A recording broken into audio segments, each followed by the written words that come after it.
any point in human history, there's been the good guys up against the forces of evil, whatever they were of the time, and you've always been outnumbered and you've always been supposed to lose. Well, instead of saying who, what I will start by saying is what they do. And what they do is they control information.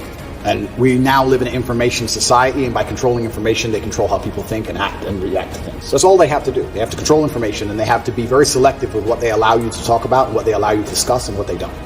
And once they can do that, they can keep you bickering about garbage, and they can control the sensitive information, and then they run the world.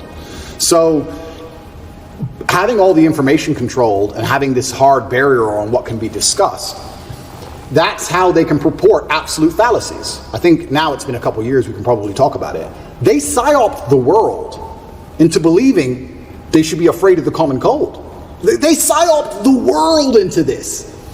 And if you think about how difficult that would be to do, how difficult would it be to psyop the entire population of Earth? Well, what you do is you just lie on repeat, and you don't allow anyone to say anything counter to it without hurting them the same way I've been hurt. And you just psyop them. It's actually amazing, because now I use that exact same psyop on people. I love it.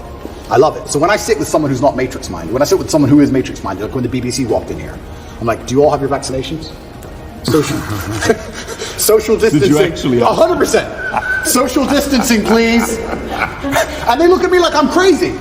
Well, how am I crazy? 2 years ago, you were telling me to do this. Now when I repeat your own worldview to you, I'm crazy. Well, if I'm crazy, guess what? You're a fucking liar, because you lied the whole time. So either you're a liar or I'm not. You know, how could I be nuts?